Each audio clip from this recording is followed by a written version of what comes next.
Hello everyone, welcome to Interpreting Tradition. It's good to have you back. If you are joining us for the very first time, this is a channel that has posts in both English and Spanish, and we sometimes read books, most to do with Catholic issues. I have just finished a book on the Old Mass, the Tridentine Mass, so-called, written by a 16th century Spanish mystic. But we also have books on history and many other things. But sometimes I do have these chats where I talk about whatever is on my mind. Something that I read, something that I heard, something that provokes a reaction. The other day, I was listening to an American radio program, and what seemed clear to me was that everyone was expressing this sense of confusion that they're feeling. It seems that everything is going wrong, they were saying, all at the same time. Like, what has happened? People can't figure out how things could have gone so wrong in, say, the last 5 years. It started with the elections, then the war, then the social and cultural divisions, then now recently the ecological disaster in East Palestine. Apparently there was another one that was hardly reported, also in Ohio. And people are wondering what on earth is going on? Why all these things all together at the same time? Is it a coincidence? And people say, well, it can't just be a coincidence. They're trying to figure things out. Okay, what they are noticing, and it's not only in America, but I see that it's in many countries in Western Europe, is that their leaders seem to be not listening to them. In other words, there are all these concerns, financial, the inflation, everything else, and they don't seem to be listening, and people don't know why they're not listening. They used to, it seemed, in the past. I mean, people would make decisions, right or wrong, and then they would be successful or have to resign or whatever. But now it seems that is not happening. It seems that they have an agenda, people think, of their own. They're following something else. They're certainly not listening to the people. In fact, they seem to have a certain disdain, a certain even contempt sometimes for them. Certainly if they take the wrong decisions, they don't seem to be fired. They just seem to be moved on to another post or promoted. Or if they fail in their country, in their own country, they go on to NGOs or international organizations. Nothing happens to them. There is a sense of why? What is going on? Is it that they are following an agenda and not actually looking at representing the interests of the people? Who are they representing? Now, this can lead, of course, as you might imagine, to conspiracy theories, which is the obvious reply or the obvious label, although many conspiracy theories in the last 3 years a lot of them have turned out to be true, actually. So there were conspiracy facts more than theories. But there is this sense of, even if things don't work, they double down. They do not say, oh, well, that didn't work, so we better change course. No.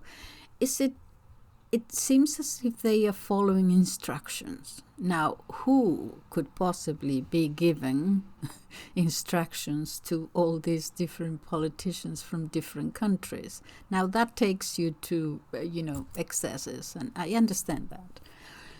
What I am trying to address is the confusion of all these things happening. Politicians not only listening, even if what they apply it doesn't work, but double down on it. All right. And another thing is that you can almost sense sometimes the disdain, the contempt. No, I'm going to continue like this. And they do it with an inane smile, as if, what do I care about? You're going to just have to do it, whether you like it or not. That sense.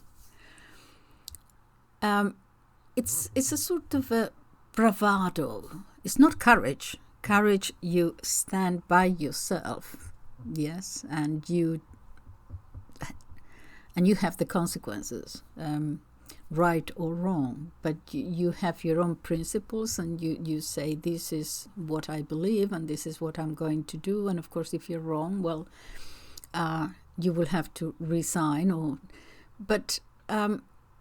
So this is not courage. This is bravado, because it looks as if they feel that nothing is going to happen to them. In other words, they feel as if they are protected. Nothing is going to happen to me. I will just move on to do other things and become a multimillionaire somewhere else.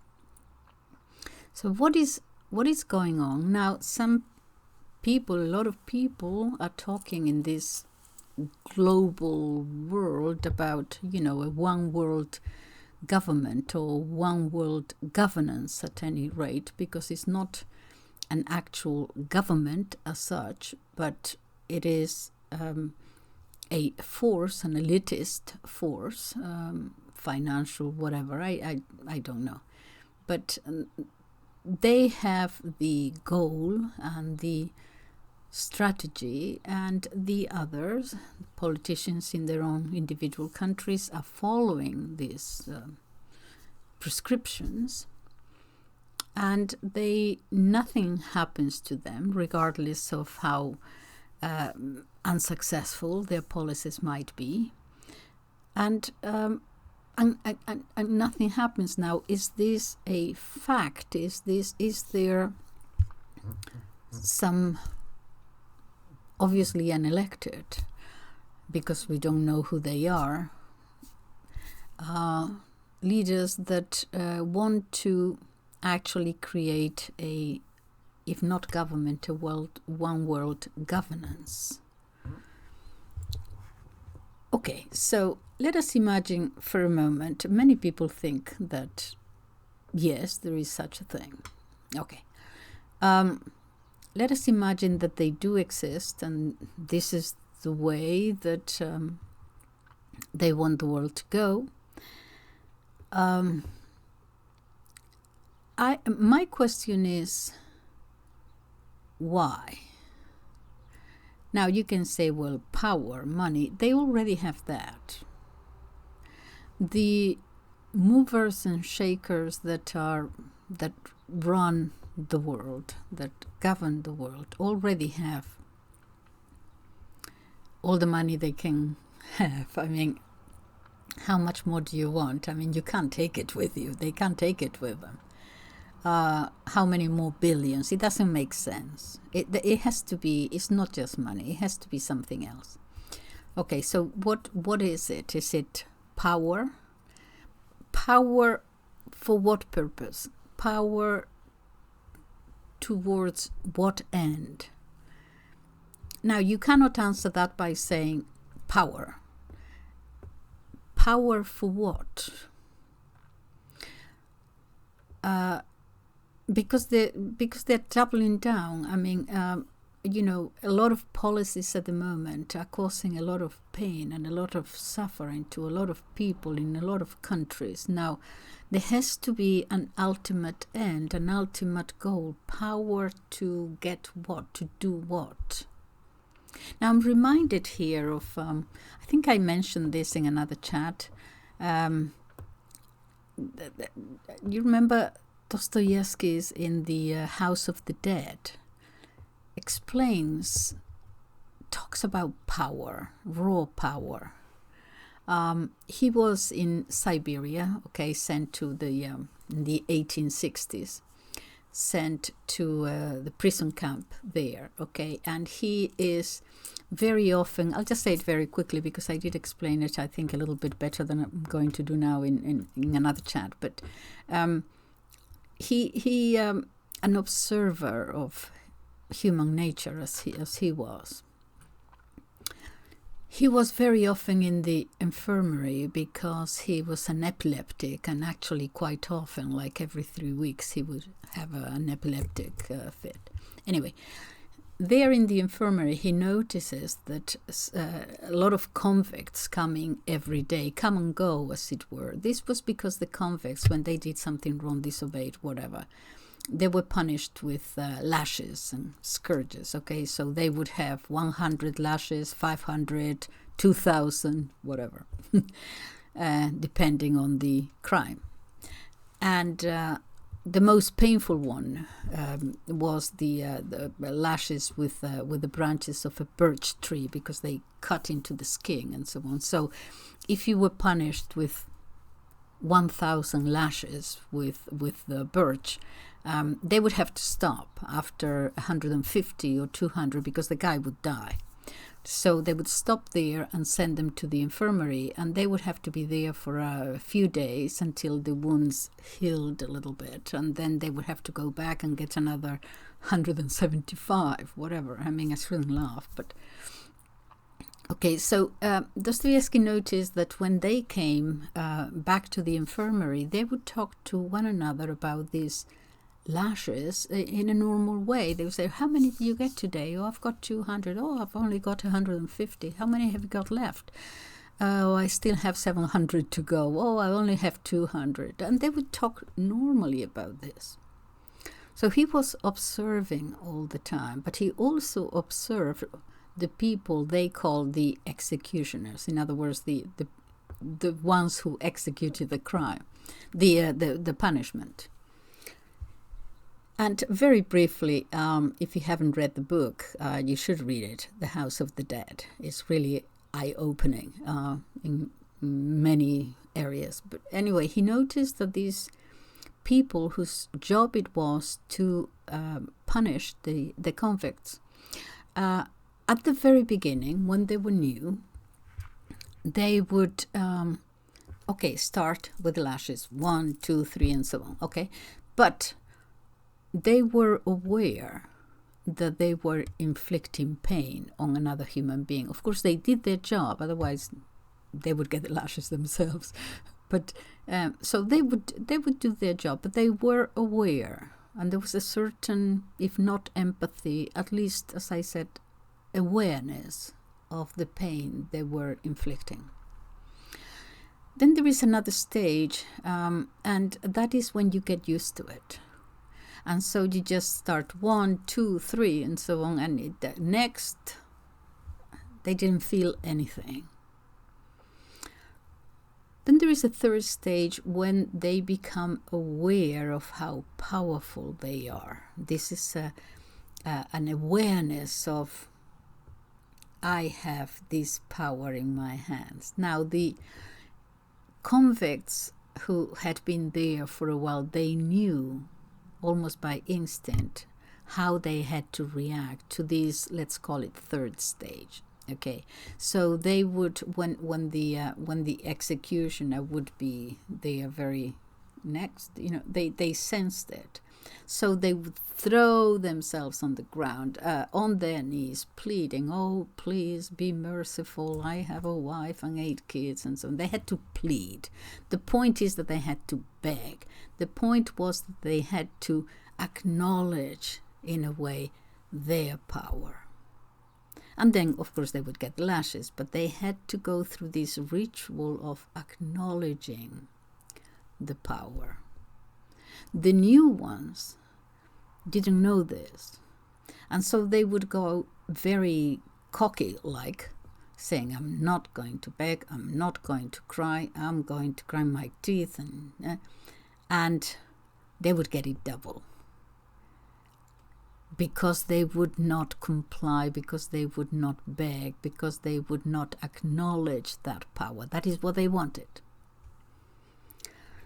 So you may say, well, that's bad. You can apply it to politics today. Okay, none of us is getting lashes, but apply it in different ways about how the powerful are behaving. There was a fourth stage, and he explains it so well. He says, look, after this demand for acknowledgement of your power, there is another one, and that is when you actually get pleasure out of exercising that power. So you punish just for the pleasure you get out of it.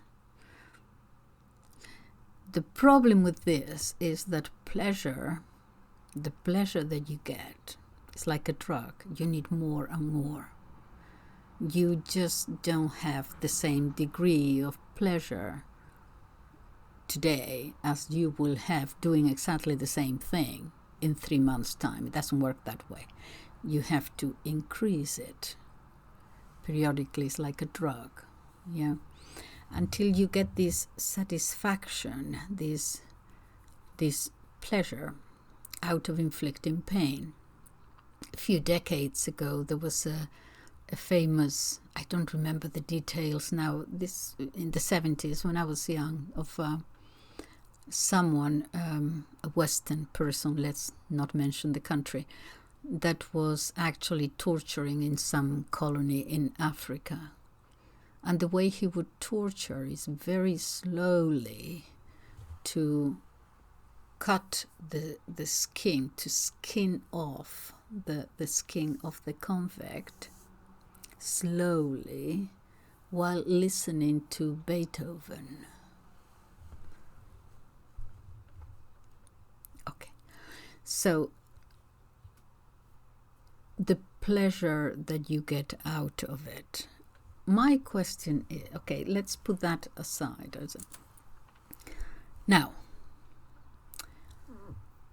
why are politicians, the leaders of our different countries, embarking on a course that in many instances has proven a failure to fail, and they are doubling down on it? What is it that they're following? What agenda? I don't want to sound a little stupid here with conspiracy theories and so on, but I'm really, really trying to ask myself, what if they know it's failing, if this particular policy, whatever it might be, if they know that it is inflicting pain on their citizens, and they choose not to acknowledge that, they choose to continue on the failed policy, doubling down more and more, as if to say, you don't like it, you're going to get it whether you like it or not. In other words, it seems we have a government that it's against us. They're following something else. What is it that they're following? I don't know. But they are against us.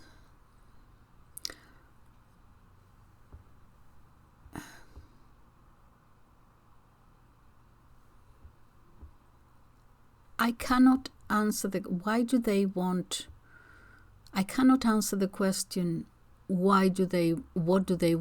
power, but why do they want power? Because they want power. That doesn't answer the question.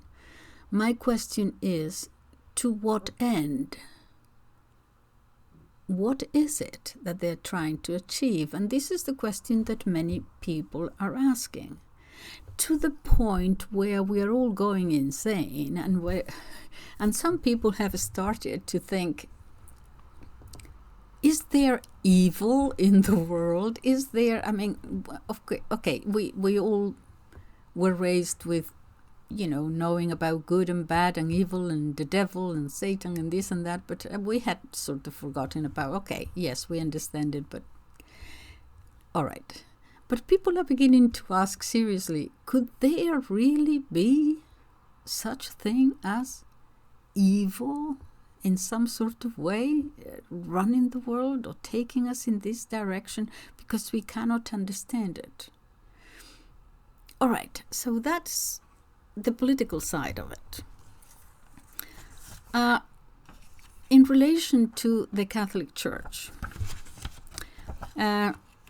those of you who are Catholic hopefully know what is going on. There is a kind of a civil war going on.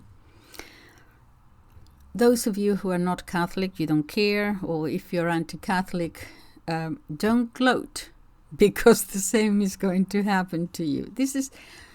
There has been a sort of this confusion that we feel in politics right now. I experienced it in the 60s with all the changes that were made to after Vatican Council, the so-called spirit of the Vatican Council. Some cardinals and bishops and theologians who, okay, let me just say it, they were trying to destroy the Catholic faith again, from the inside. That was what was different. The Catholic Church, many feel, has been infiltrated now for quite a while back. But it became apparent when they tried to change doctrine by changing the liturgy. And we were all confused. This confusion that you feel now in politics, we Catholics felt in the 60s and 70s. Why everything was upside down? And it continued like that for a long time. And now we sort of had become more or less used to confusion. So some priests were doing this, other priests were doing that, and it was all very confusing. Most of us, I would say most of us, left the church. It's not that we rebelled or something like that in open rebellion, but we just sort of drifted out. We didn't understand what was going on. Now, this has come to a head now with this Pope, because they are openly, things were done, all these changes were done sort of from behind the scenes through perhaps manipulation of some kind. They were not out there in the open. Now they are. And it's happening with the German synod and so on. They're going totally against what is against Catholic doctrine. Now, if you don't agree with Catholic doctrine, of course you do not agree with Catholic doctrine. That is why you're not Catholic. But if you are, you cannot say from inside the opposite, then go and leave it or found your own church. I mean, it has been done before. But they're actually trying to force the Catholic Church to change its doctrine, its stand on, and Catholic doctrine cannot be changed. That's the problem. Anyway, so because of my, I think I mentioned this before, because of my love for Dostoevsky, in the Brothers Karamazov, one of them says, a man goes not to another monastery with the statutes of his own. And that is what they are trying to do. I would say that one of the problems, the way I see it, because this is highly subjective, of course. I would put it this way: you cannot speak of Christian values unless you have Christian beliefs. If you don't believe it, then what you're doing is using the same language, the same concepts, and so on. But it ends up being covered in a sugary, sweet sentimentality. It just doesn't wash. It just doesn't work.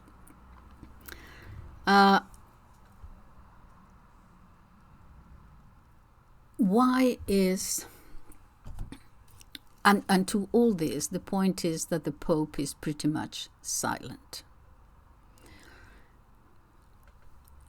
There are some who said, oh no, he said that they couldn't do it, but the others, the Germans, say, well, yes, he did assent to this, and he knew that this was going on, whatever the changes that they're doing, for about a year in Belgium, and he didn't do anything. Anyway, he's certainly not clear.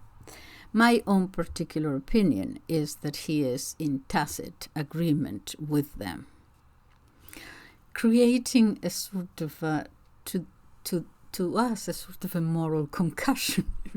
What is going on? The same that you feel in politics, we feel in the Catholic Church. What on earth? How is it possible that the Pope of the Catholic Church is going along with this? All right, so I have another quote here that I thought I would sort of bring in from another author.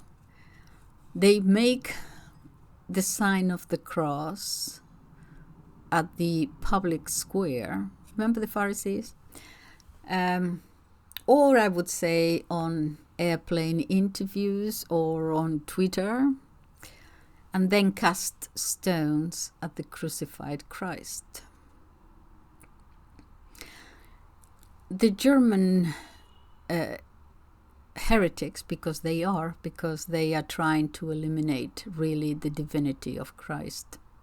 I explained that in another chat. Okay. They certainly display, if you look at them and their smiles and how assured they are of themselves, but because of their smiles, you can see it in their eyes, a certain clear vanity, actually, boundless vainglory.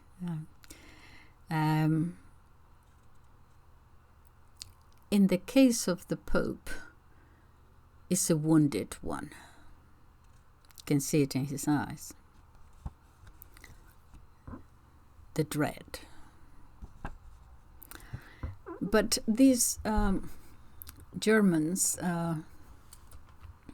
bishops and theologians and so on, no, they're perfectly happy singing hymns and hosannas to themselves.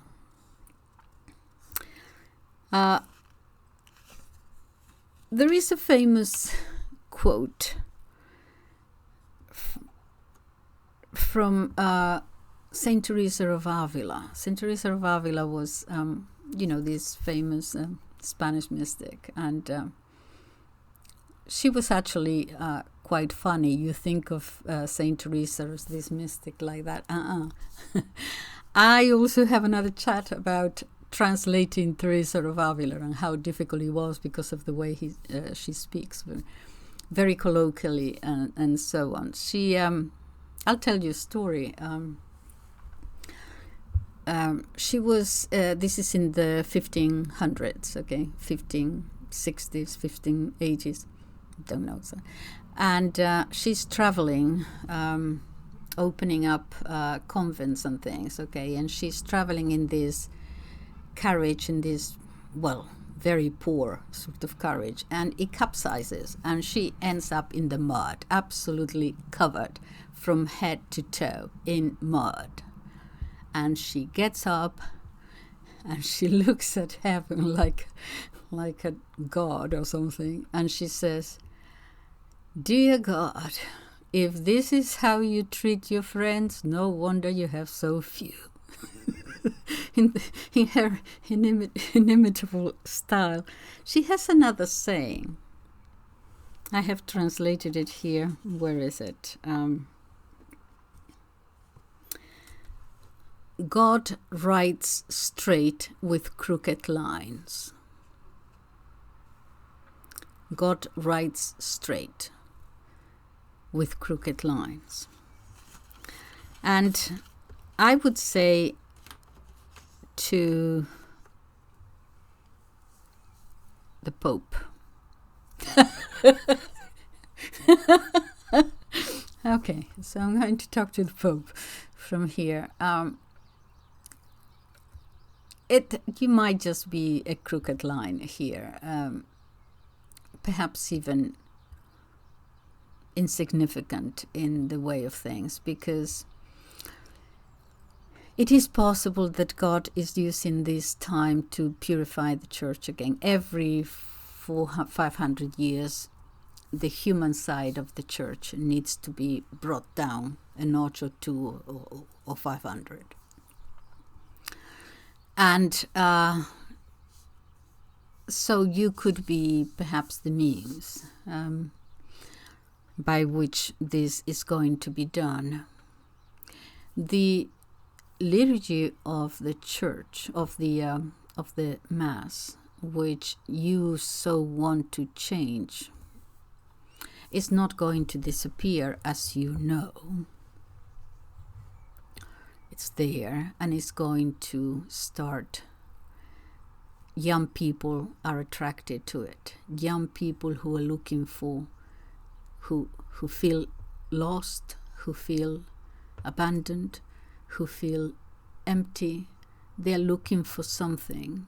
Sometimes they find meaning in all the wrong places that leads them to more difficulties.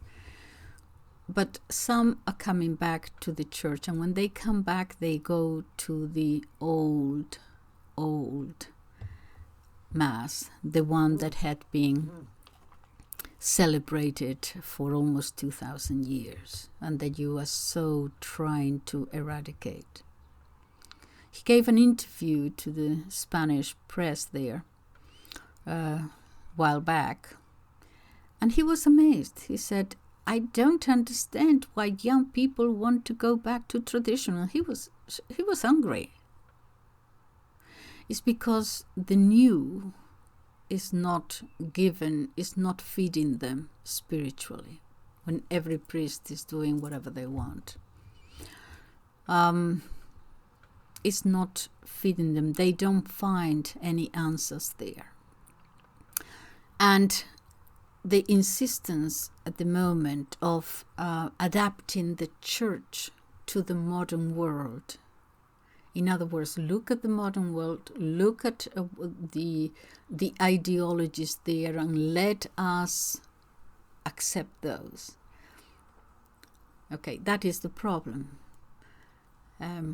Because what is the ideologies that are going on in the world now, those will come and go. They will change. Yes, 50 years from now, people will probably be thinking, how was it possible that we were castrating or mutilating children, for example? Okay. But the church, as it was for the last 2,000 years, has to be there as a column to which people can return.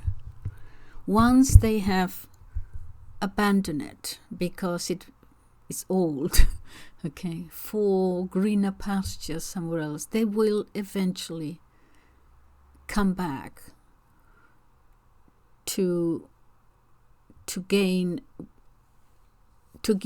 answers to perennial problems of human nature and humankind. So I feel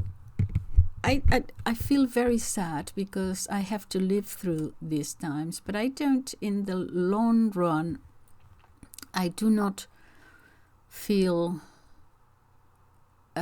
depressed about it, because I know that it has to be for a purpose. Now, I'm not Candide in Voltaire. Oh, go around, think positively about everything. No, you have to be realistic and look at the reality, and things are bad at the moment.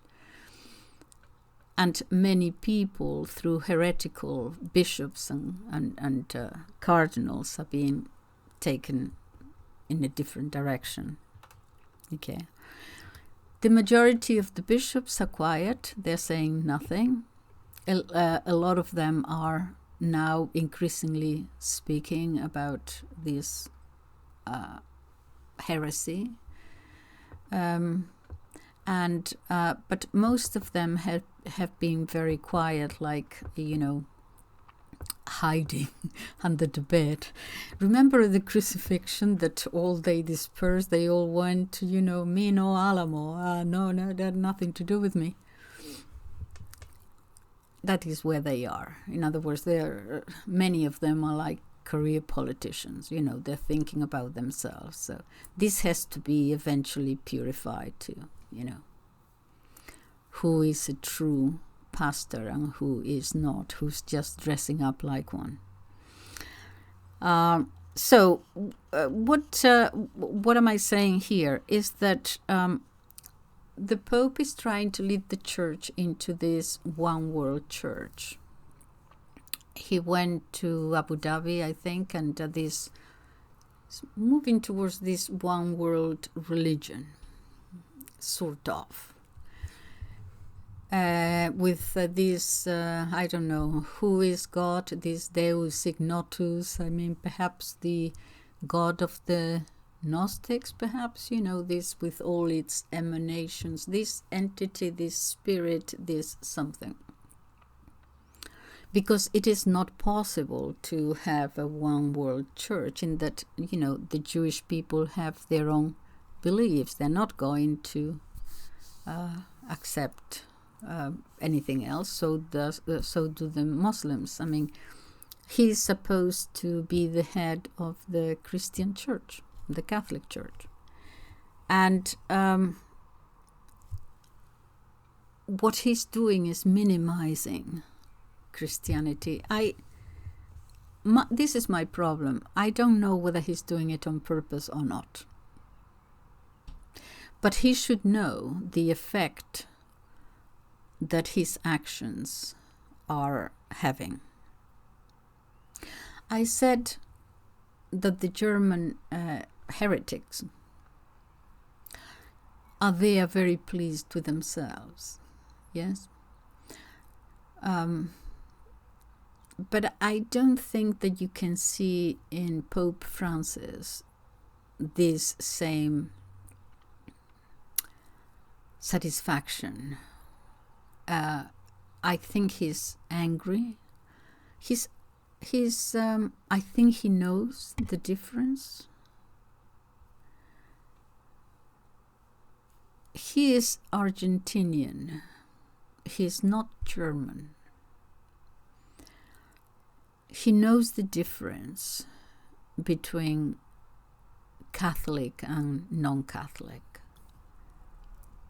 How he's dealing with it, I don't know. But I don't feel depressed. I think this is something that the church has to go through, and then we'll come back on the other side. I don't think Jesus Christ would allow Christianity to disappear from the face of the earth. I really don't. And that's it. So that is my take on one world governance and one world church. One world. There we are. Thank you for listening. Bye-bye.